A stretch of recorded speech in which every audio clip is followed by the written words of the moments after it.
जहां एक तरफ भीषण गृह युद्ध छिड़ गया है तो वहीं दूसरी तरफ अदानी ग्रुप के साथ इजराइल, जापान और श्रीलंका ने आकर चाइना की टेंशन को बढ़ा दिया है। जियोपॉलिटिक्स में बहुत कुछ चल रहा है, हमेशा की तरह जानने को मिलेगा बहुत कुछ। आइए जानते हैं इन खबरों को विस्तार से। सीरिया जो सालों से गृह युद्ध की आग में जल रहा है, वहां एक बार फिर से हालात बिगड़ गए हैं और विद्रोहियों ने अलेप्पो शहर पर कब्जा कर लिया है, जिसके बाद देश में भीषण जंग भड़क गई है। सीरियाई अधिकारियों ने शहर में विद्रोहियों के हमले के बाद अलेप्पो हवाई अड्डे को बंद कर दिया है और सभी उड़ानें रद्द कर दी हैं। सैन्य सूत्रों ने शनिवार को रॉयटर्स को बताया कि यहाँ पर अलेप्पो हवाई अड्डे को बंद कर दिया गया है। इस्लामी समूह हयात तहरीर अल शाम के नेतृत्व में यह हमला पहली बार है जब विपक्षी लड़ाके लगभग एक दशक पहले अपनी हार के बाद अलेप्पो के केंद्र में फिर से पहुंचे हैं। इस हमले को कोऑर्डिनेट करने वाले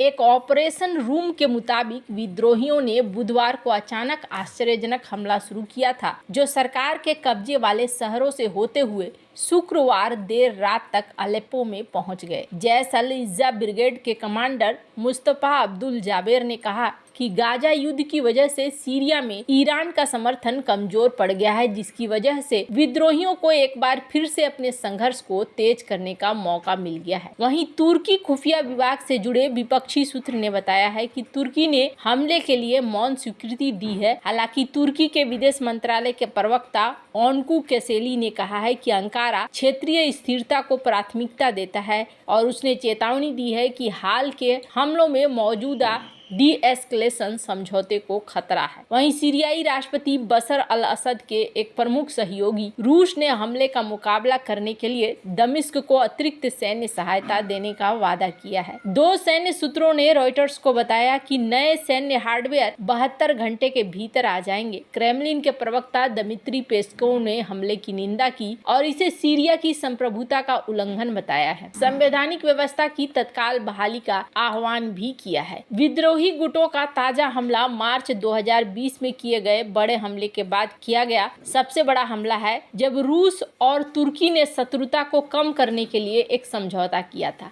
हालांकि सीरियाई राज्य टेलीविजन ने विद्रोहियों के अलेप्पो शहर में प्रवेश करने की खबरों का खंडन किया है। साथ ही ये भी दावा किया है कि रूसी हवाई हमलों ने अलेप्पो और इदबिल के ग्रामीण इलाकों में विद्रोहियों को भारी नुकसान पहुंचाने में सरकारी बलों की मदद की है। नए सिरे से संघर्ष शुरू होने के बाद ताजा हालात को लेकर यूनाइटेड नेशंस ने गंभीर चिंता जताई है। सीरिया संकट के लिए संयुक्त राष्ट्र के उप क्षेत्रीय मानवीय समन्वयक डेविड कार्डन ने कहा है कि पिछले 3 दिनों में लगातार हमलों ने कम से कम 27 नागरिकों की जान ले ली है, जिनमें 8 साल के उम्र के बच्चे भी शामिल हैं। सरकारी मीडिया एजेंसी साना ने बताया है कि अलेप्पो में विद्रोहियों ने विश्वविद्यालय के छात्रावासों को निशाना बनाया है, जिसमें 2 छात्र सहित 4 नागरिक मारे गए हैं। फिलहाल ये साफ नहीं है कि ये मरने वाले यूनाइटेड नेशंस की तरफ से बताए गए उन 27 लोगों में शामिल है या नहीं। जैसे जैसे लड़ाई तेज होती जा रही है, इस बात को लेकर चिंताएं बढ़ रही है कि इसमें क्षेत्र में और ज्यादा अस्थिरता पैदा हो सकती है, जो पहले ही वर्षों से युद्ध और विस्थापन झेल रहा है। दूसरी तरफ तुर्की की सरकारी एजेंसी अनादोलू ने कहा है कि सशस्त्र समूह अलेप्पो शहर के केंद्र में घुस गए हैं, लेकिन उसने कोई और जानकारी नहीं दी है। सीरियाई सेना ने शुक्रवार को कहा है कि उसने शहर पर एक बड़े हमले को नाकाम कर दिया है। सेना ने एक बयान में कहा है कि हमारे बल सशस्त्र आतंकवादी समूहों द्वारा शुरू किए गए बड़े हमले को नाकाम कर रहे हैं। उन्होंने कहा कि वो कुछ स्थानों पर नियंत्रण वापस लेने की कोशिश कर रहे हैं, लेकिन इन सब से बीच यूनाइटेड नेशंस ने कहा है कि फिर से हालात बिगड़ने की वजह से अभी तक 14,000 लोगों को अपनी घरों से विस्थापित होना पड़ा है। अल जजीरा की एक रिपोर्ट के मुताबिक सौफान सेंटर के वरिष्ठ शोध साथी कार्लिन क्लार्क ने कहा है कि विद्रोही लड़ाकों के उत्तर पश्चिमी सीरिया से आगे बढ़ने की संभावना नहीं है। उन्होंने कहा कि वे इदबिल और अलेप्पो को कंट्रोल करने तक सीमित रह सकते हैं। मुझे लगता है कि वर्तमान क्षेत्र में शासन करने में उनका पूरा हाथ है। मैं उनसे इस समय उत्तर पश्चिमी सीरिया से आगे बढ़ने की उम्मीद नहीं करूंगा। उन्होंने ये भी कहा कि घटनाक्रम से सीरियाई सरकार के प्रमुख सहयोगी ईरान में चिंता पैदा होने की संभावना है। क्लार्क ने कहा कि ईरानी लोग खुश हैं। सुलेमानी की जो प्रतिरोध की धुरी है, वो तथाकथित शिया अर्धचंद्र स्थापित करने की जो भव्य परियोजना है, वो अब पिछले 1 साल में ढह गई है। सीरिया का गृह युद्ध तब शुरू हुआ था जब राष्ट्रपति बशर अल असद की सेना ने 2011 में लोकतंत्र समर्थक विरोध प्रदर्शनों पर कार्रवाई की थी। पिछले कुछ सालों में संघर्ष एक जटिल युद्ध में बदल गया, जिसमें अल असद के सहयोगी रूस, ईरान, लेबनानी सशस्त्र समूह हिजबुल्लाह सहित विदेशी ताकतें शामिल हो गई। शुक्रवार को एक बयान के अनुसार ईरानी विदेश मंत्री ने कहा कि आतंकवाद के खिलाफ लड़ाई में सीरिया की सरकार, राष्ट्र और सेना के लिए ईरान का समर्थन रहेगा। वहीं क्रेमलिन ने भी यहां सीरिया की संप्रभुता का उल्लंघन बताया है। खैर, जहां एक तरफ सीरिया में ये सब कुछ चल रहा है, वहीं दूसरी तरफ अदानी ग्रुप के लिए बड़ी खबर निकल कर आ रही है सामने। स्क्रीन पर एक आर्टिकल देख सकते हैं। सबसे पहले तो अदानी ग्रुप को एक फुल समर्थन मिल गया है इजराइल की तरफ से। इजराइल के साथ अदानी ग्रुप के कई प्रोजेक्ट चल रहे हैं। इजराइल के साथ अदानी ग्रुप के जहां हाइफा प्रोजेक्ट चल रहे हैं, तो वहीं डिफेंस के भी कई प्रोजेक्ट चल रहे हैं। Hermès drone